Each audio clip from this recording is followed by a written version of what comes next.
Good morning, good evening, good afternoon, wherever you are in the world. It's Tony from Safe Haven. Before we begin, go ahead and click the like, the subscribe button. Make sure your notifications are set to all so you get notified when I post new videos. I hope to go live probably next week. Which is today is the 4th, so 3rd, so the week of November 9th I'll probably do like one of my first lives just to check it out. I've honestly never done that. Okay, so I'm gonna check it out next week when I have some time. I know everyone is all worked up, the election, yada yada yada. Man, this year has been one heck of a ride. One heck of a ride. Like, wow. I mean, it ain't over yet, right? So I wanted to talk about what are the things that happen when you let a hoover, when you allow the narcissist to hoover you back, right? So for everybody who suspects they're with a narcissist but they're not sure, so they're like me and they give this person one chance, two chances, three chances to prove themselves. I'm going to talk from experience, and if you research, everything I say is corroborated, okay? So the first thing that you're going to see with a hoover is they're going to start either randomly showing up or making excuses to be in touch with you. Now, I believe in 99% of breakups, it's for a reason. Therefore, if y'all broken up, just move forward on both ends, for the dumper and the dumpee, okay? Just go no contact and just keep it pushing, right? There's plenty more people out there. However, there are occasions where there's a miscommunication or something, and you guys want to give it another shot, or maybe y'all grew, mentally, emotionally. Who knows, right? Matters of the heart are rarely black and white when it comes to certain circumstances, right? So, with that being said, with a hoover or attempted hoover, or when you feel it, it's because narcs are looking to make contact with you. And the reason why they're looking to make contact with you is because they just want validation. They just want fuel. They just want resources. They don't care about you as a person. They don't care about you as an individual. And they sure as heck don't care about fixing the wrongs that they did in the relationship or taking responsibility. So they'll start randomly showing up, either like showing up whether physically or contacting you, or emailing about stupidity, or I just happen to be in the area, or they show up at the same bar you're at, whatever, just to get that validation. They want to know, is she still thinking about me? Is he still thinking about me? Is he still attracted to me? Does he still want me? Does she still want me? And if you are unwise to make them privy to this information, then they up it, right? They'll either get crueler, or they'll send mixed signals, right? So, like, I had an ex who was coming around, and I was playing with fire, right? I knew better, but I was like, maybe I'm gonna be wrong about this one. Maybe, it is what it is. And this individual was in a relationship, was publicly posting about it, publicly posting their devotion and love to their partner, but yet they were texting and calling me and saying, hey, let's go for coffee, let's I'm in the area, let me bring over some breakfast for you, etc. and so forth. And instead of shutting that down, I like the attention. I'm not gonna lie, I like the attention. Big mistake on my part. Remember, I'm just sharing with y'all what I learned. Learn from my mistakes, okay? A smart man learns from life. A wise man learns from other people's lives, right? So I allowed it back in, and next thing you know, I'm seeing like hot and cold. It's like, okay, you're spending time over here, but you're posting about this person, and okay, things aren't lining up. So you're gonna see that they're either gonna be crueler about what this current situation they're in, or they may flip on a dime and start being more interested in you. Again, this is not because they truly love and care about you, or they truly want to make things work. It's because you made them feel good, and they're gonna go around people that make them feel good. Now, this is a natural tendency of people in general, but with narcs, however, this is their MO. Remember, they go after dopamine. They go after reactions and resources. So if you can provide that dopamine, it don't matter if they married to a new person or whatever, they're still going to try to come around you, right? So boom, they're coming around you. Now they're spending more time, and you're thinking, well, life could be good. So, and this is like a nice, what day is it that I'm recording this on? This is probably gonna go up on a Friday, but I'm recording this on a Wednesday, and traffic is horrible over here. So after that, they may proceed to love bomb me. Hey, I just want to be with you. This and that. You're the love of my life. I realized that I made a mistake. Every time I was with this other person, I would think about you. Did you think about me? Blah, blah, blah. They may or may not engage in coitus with you, which may actually also be explosively good as well. So you're starting to think, oh, yay, my baby's back. We back. Let's go. Right?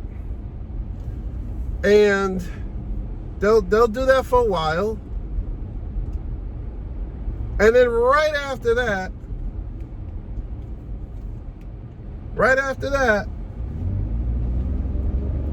or in line with that, they're gonna go and start future faking. I always knew you were the one. You're the one I want to get old with. If they are, virile. Oh, I want to have a kid with you. Let's make that family that we always talked about. Let's add another kid. Let's do this. Let's do that. Let's plan this trip. Let's go here. Let's go there. You the one for me, boo. Right? So they start filling up your head with promises. They start filling up your head with dreams. They start talking about, what they want to accomplish with you. And it's usually stuff that's in line with what you want. Remember, they're looking for resources and supply and reactions, and the longer they can tie you down, the better, right? So they're gonna be out here talking about, oh, I see my future with you. You were the one. And if you're gullible or naive or intentional about being gullible and naive, you'll swallow it up. Right after they feel that they've got you in a good headlock, or I'm not sure if it's dopamine or oxytocin, one of those hormones, but one of those chemicals starts to wear off, and you start coming back down to ground level, and you start treating them like a regular partner, which means that you're going to disagree with some things, or you're going to say, hey, I didn't like that, or This doesn't make me feel good. You know, regular conversations that normal partners have. As soon as you start doing that, and it could be about anything. It could be about, honey, I don't like the fact you leave the toilet seat up when you use the bathroom. It could be about, honey, you know, I don't like this brand of cornflakes or Frosted Flakes. Can we get the one with the tiger on it, not the one with the cheetah, please? You know what I mean? Right? It could be something silly like that. And normal partners will be like, no problem, babe, I got you. Or if it warrants a little bit more of a discussion, it's like, all right, let's talk about it. Boom, boom, boom. This is how you felt. This is how I felt. How do we fix it? Got it. Boom. Move on. And go have something to eat. Right? But with narcs, the moment you start telling them, hey, I didn't like this, or could we do this a little better? It triggers them. It triggers their shame. Okay? It triggers their feeling of, I'm not going to get what I want from this individual. It triggers them feeling like, oh God, I made a mistake. I need to get out. Right? Because narcs don't like to be told the truth. They don't like to be told that what they're doing is wrong. They don't like to be told that you've hurt them. I mean, that they've hurt you, sorry. You know, they'll tell you that you hurt them, but they don't like to be told that they've hurt you, okay? Or something they're doing they don't like. So, that being said,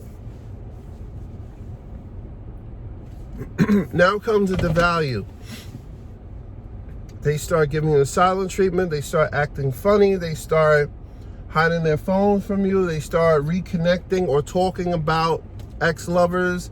They start acting like everything else outside is more important. They're gonna start talking about, oh, I'm starting to feel confused. I'm starting to feel like this may not be a good fit. I need time. All this stuff. This is the value stage, right? And then that progresses quickly to discard. They're always going to say, you know what, I can't do this right now. I'm not in a good space. I'm too busy. You haven't grown enough for me. I see that you haven't changed. These are all excuses. It's all bull. It's all bull crap, right? All that happened was they came over, got a dopamine hit, and as soon as reality set in, which is, hey, if this is a all relationships do go through this, they're like, I'm out. That's why we say go no contact. This is why I should have gone no contact, and I didn't until the last time that I let the Hoover happen, and I got myself burnt. And I was aware, but I was still like, well, maybe I could be wrong. Maybe I could be misjudging character. After all, I'm not a psychotherapist. I can't really be diagnosing people. Nah. Everything was textbook. Everything. And when I talk to other survivors of narc abuse, it's like, oh yeah, that's very similar to what happened with me. That's very in line with what goes down in narc abusive relationships. The best thing you can do is don't accept the Hoover, or if you are in the beginning throes of accepting a Hoover, you're letting them come around you, you let them chat you up, please, I implore you, cut it off, block them, do what you gotta do. If you gotta ghost them, if you out of nowhere, please do it, because they're gonna wind up hurting you anyway. They're not gonna change. They're gonna wind up taking you for what you got and make you feel foolish. And every time you take them back, you delay your healing more. Every time you take them back, you increase your PTSD and see PTSD from them. Every time you take them back, you're putting more scars on your heart and making yourself more closed off to life and to the beautiful things and the beautiful people that life has to offer you. So please, I implore you, go no contact. This is what I did after my last Hoover. I went completely no contact, and it is what it is. It's done. It's finished. I'm in a different place. But unfortunately, the Hoover still happened. Unfortunately, I still got dinged up a bit. So, learn from my mistake. Don't do it. Don't let the Hoover happen. It's textbook. This is what's going to happen if you let them Hoover you. If you let them back in your life, don't. Take that time, build yourself up, connect with new people. In life, you're either going through it or growing through it. I want y'all to grow. Y'all have a good day.